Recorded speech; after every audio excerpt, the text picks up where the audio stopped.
3. Oh, so, Ethan, Yes. had you ever played Whizball? I guess that should be the first No, question. I have not played the Wizball. Oh, you have not played Whizball. Oh, that's the Germans have a phrase for that. It's called Bildungslücke.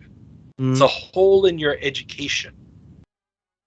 Well, Amiga games are not very No, accessible. no. Even Whizball in... is C64, my friend. Whizball Okay. is C64. I have And, heard of it. I'm not... It's not alien to me. it is definitely a game that needs to be played. It deserves its status as a classic. Alright, we're starting into the game right about here. Yeah. Going in and setting the difficulty to hard, because I'm a hardcore kind of guy. Okay. So, okay. And as it turned out, it didn't really matter as far as I can tell. But it so yeah, the tutorial on this is pretty robust because it's fairly simple exactly what you're going to do, though it is quite bizarre. Bizarre is the best way to describe this, yes. You have had me play another Sensible Software game when we did the anniversary for Oh, with that's right. Seven You had Minutes to in play Heaven. Cannon Fodder, right? Yes, I did. So Yeah. I definitely see a lot of the similarities in terms of just their humor style, and we'll get to the toilet humor because it can't be a British game without toilet humor. Uh, this is a pretty cleverly designed tutorial teaching you how you can ramp things up and hit the brick. Well, then this gets stuck, and you can't hit it until it comes out of the impassable bricks. So that's kind of stupid. That's weird because that didn't happen to me when I test ran this beforehand. I did a quick thing, I was just booting it up, and I did do a quick thing on the tutorial, and I did run into that as well. This is the most complicated mechanic of juggling things on your head. Really? You found They, that was the most complicated? Because I felt that was the most strategic of them. Or at least it's the most easy. the way it works is strange, and your hitbox is weird, but this is what I come to expect from a British game. So that's This is true. there are many, just as you have a certain obsession with these sorts of things, but I make my own humor, put myself on the flag, usurp the Britons. Oh, And yes. Well, I mean, it's, yeah. now this just took These forever to people are- load. You're probably when the audio's in, you'll be able to hear the disc grinding. Well, did you use Amiga Live for this, or did you No, use UAE. a regular? See, you would have been using a hard drive installation, so then it wouldn't have been a problem. I do like what is going to come up here is when one of your objects kills something, it continues to bounce, and then you get these Fantasy Zone coins just flying out everywhere. They bounce just like the ones in Fantasy Zone. And here, I'm realizing that you don't just destroy all the blocks immediately. That's how you lose.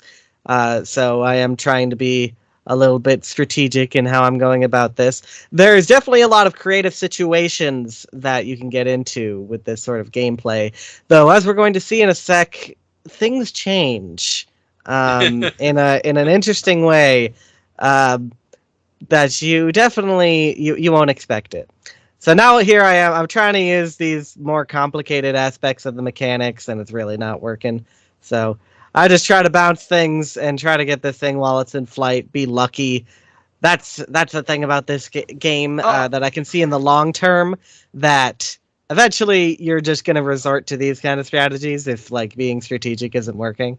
So that's goodness. what I'm. See, this is where you basically, you're not patient enough here.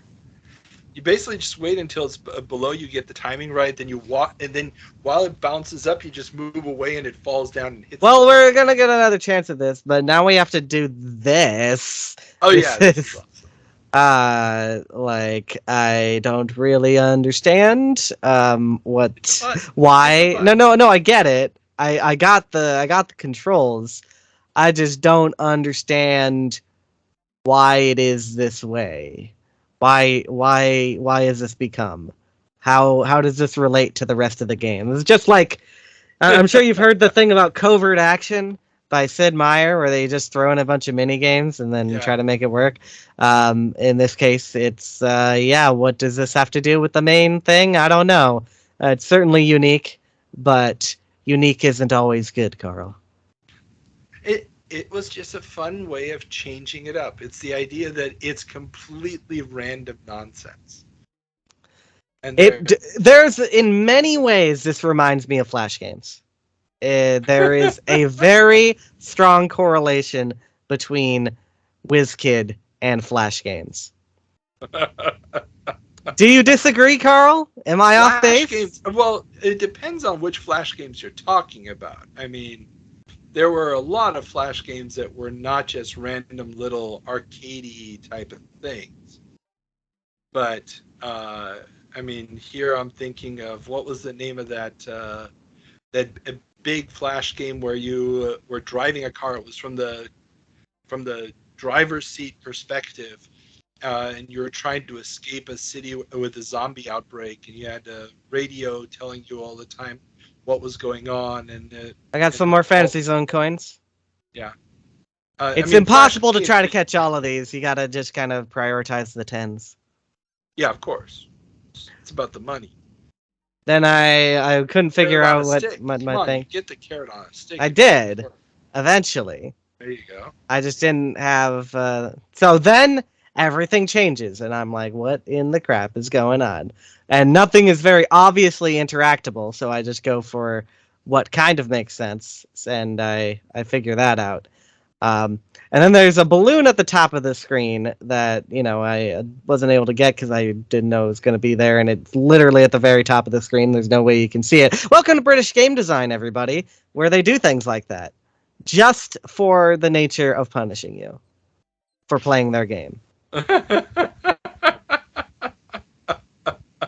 You mean but you see when the natural idea of a Italian plumber jumping through a giant tube to collect it's called coins. Verisimilitude. And you see when the bucket came up, I got it because it had an outline on it. That's how you distinguish stuff in these sorts of games.